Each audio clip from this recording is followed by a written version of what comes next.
Welcome to the Concentric Home Solution Woodworking channel. If you're new to the channel, I would like to invite you to subscribe, like, and leave a comment.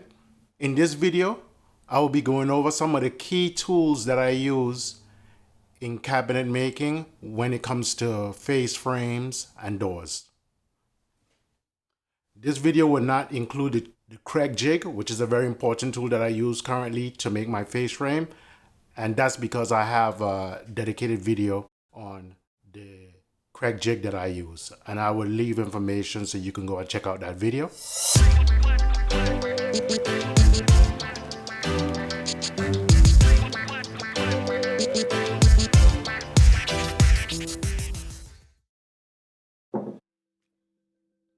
Now, when you're making cabinets,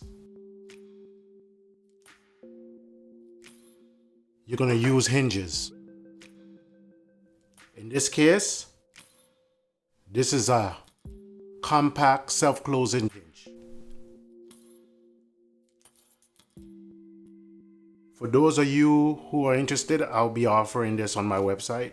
Anytime I do a project-based video, I'll try to have certain things available for sale, like plans, and if you want to use the same hardware that I use and screws and so forth like that, I'll make little packages.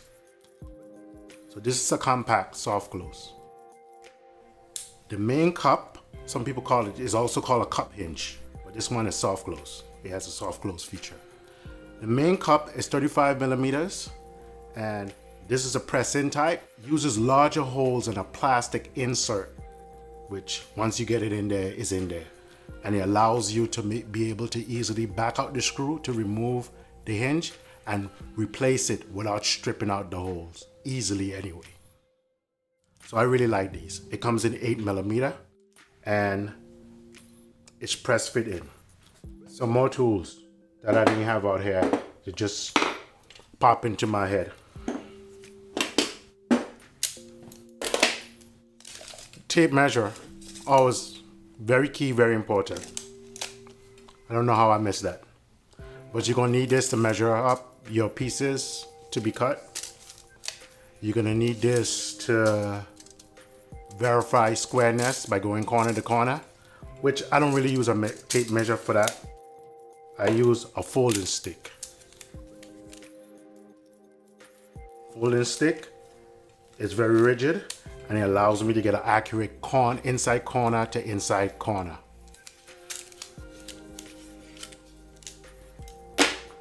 Now, back to the hinges for a second. I have a video on this Thor hammer. This is a very good hammer. It has a rubbery side and it has a side equivalent to like a bowling ball, but a harder surface. And this is what I use to knock in the press fit hinges.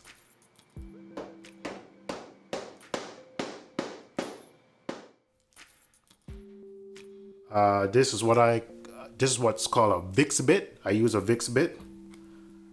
This particular one is a 5/64.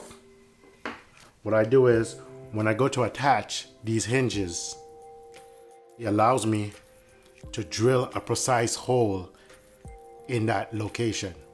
So you don't have to worry about it being off-centered or anything like that. So these are very good for this application.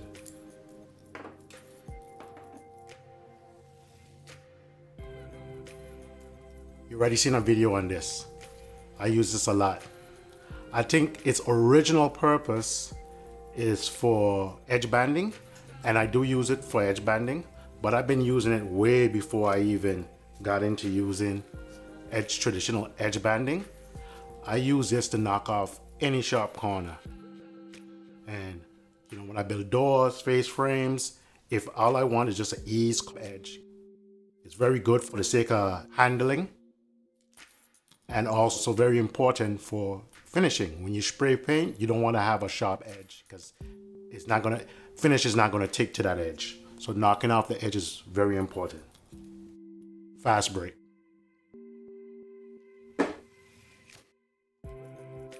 Sticky back sandpaper for sanding on let it be edges or the inside panel to get into the corners and so forth.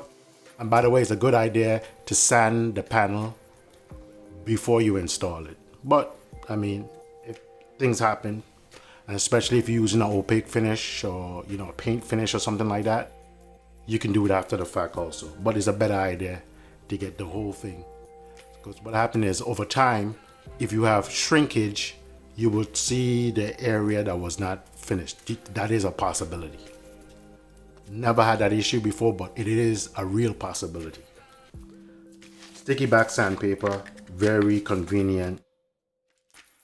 I usually use 150 grit for finish sanding. That's my new thing now. I try not to go higher than 180. And I start around 60 or 80, depending on what I'm trying to do.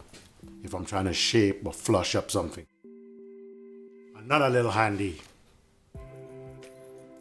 This doesn't get me quite in the corner like using this on a block, but this is very convenient to use for sanding edges and so forth.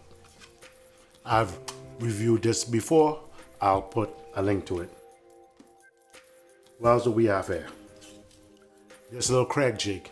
It's one of many different tools I have that perform this function, but I like to call this my beater. I just, if this I don't try to, I take care of it, but I'm not gonna cry if something happens to it. So use this to set reveals and so forth. That's what I mainly use it for. Now, on the topic of hinges, there's so many different ways people go about boring their holes. They do it on a drill press. And to me, even though I have a drill press, that's a very slow way of doing it. Because first you gotta mark, line up for your placements of your hinge. Then you gotta drill the 35 millimeter. Then you gotta remove that and you gotta reset up to do your 8 millimeter in my case. Whereas with a jig like this, the Easy Bore, it has all three heads. You can see the heads here. This is the 35 millimeter and the 8 millimeter, all correctly spaced. All the depth are set appropriately. You bottom out, you don't have to think about it. Also, it has adjustment to set reveals. I never move mine because I'll have to loosen this to move it. I never move mine because mine is set on a number 2, and number 2 is for 1/2 inch reveal, and that's the reveal that I always use. Probably always will use. Very adjustable. You can adjust it using these knobs. Using these knobs right here. You can adjust it for the thickness of your door. And once you adjust it to the thickness of your door and you tighten this, you can go from door to door to door. It also has a center mark for if you want to, lay it out based on center marks. It also has edge markings. Most doors is going to have 2 inches up until around 36 inches. Over that, you start getting into like 3 hinges and so forth like that. You'll have to use judgment on that. But this is also, these ends are markings for your top and bottom hinges. And when you're in the field, you can use this to mark the center location of where you want to put a hinge. Okay? You lock it down on the door. And it comes with the driver. It's a 1/2 inch, or I think it's a 13 millimeter, roughly.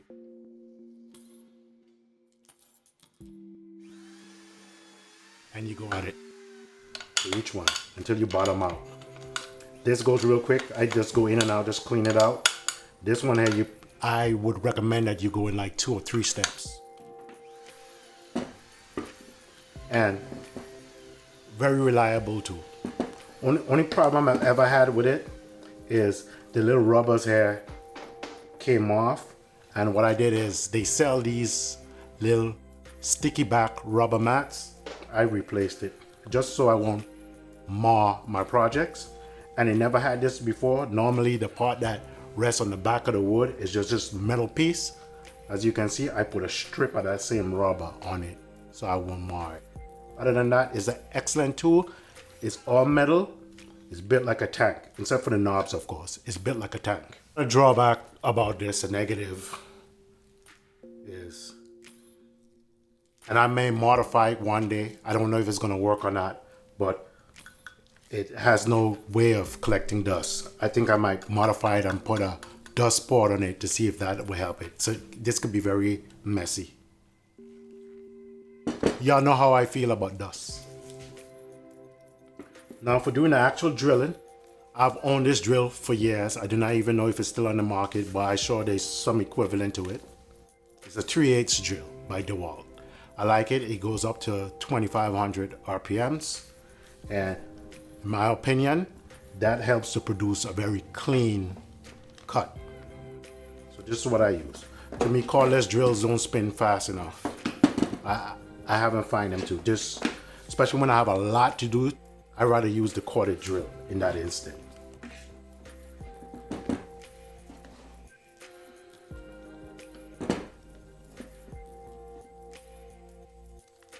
Let be the Vicks bit.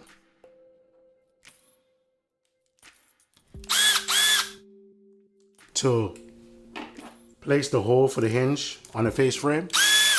Like I mentioned, I use my Milwaukee drill driver, cordless M12 drill driver. You know, the ones I've shown you before with the different heads.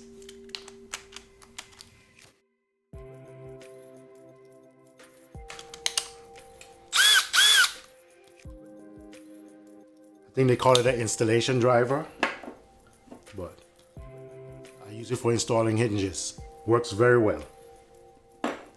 Also,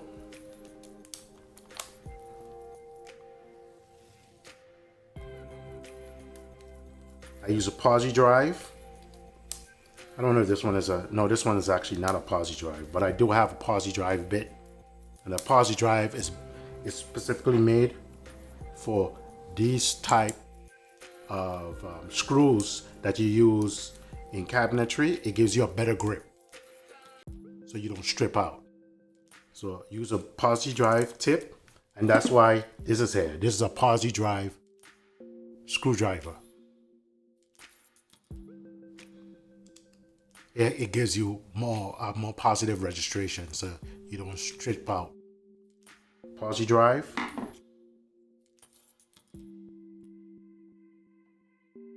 So I do use posi drive tips, but if you're careful, you can use a regular one. But I still recommend the posi drive for installation. And as you know, and as I explained, you can change the torque level. You never want to over torque your screws. You could strip them out. Be careful with that.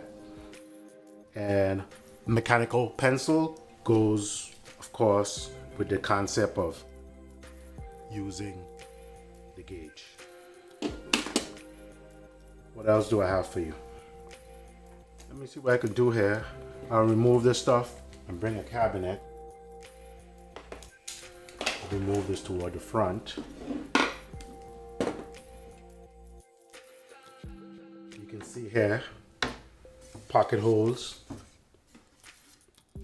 and then you also could see where I have these hinges drill into the face frame. I'll show a close-up of this.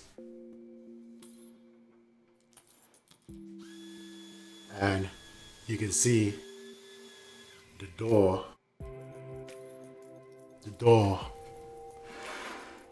with the hinge in it. This is soft close because if you try to close it hard, it slows down. You had a little bit of a slap in the hand because it doesn't have bumpers on it, but what it does, it slows down and close. See? It's also self-closing. When you reach to a point, it closes itself. So, watching it from a different angle, you can can see. Nice. So these are the tools that I use for the most part to accomplish this. There's some other tools, of course. You know, you got your sander. You have, I didn't use it in this project, but you could use a domino to reinforce this. Not really necessary, but I do that a lot. I like to over-engineer things. What else I could think? You know, of course, you have your bigger tools, your table saw and your miter saws and all of that. But I just wanted some specialty foundational items. I'm assuming that you already have a table saw, you already have a miter saw, and so forth. I have a video coming out on how to make this. This actually is going to be a manifold cover that's going over my manifold in my laundry room where all my water supply is located for the house. It's a very simple project, but if you're new to this, new to woodworking, new to cabinet making, whatever, you're gonna learn a lot going through this project. A lot of stuff that people leave out, I'm hoping to cover anyway. What else can I tell you?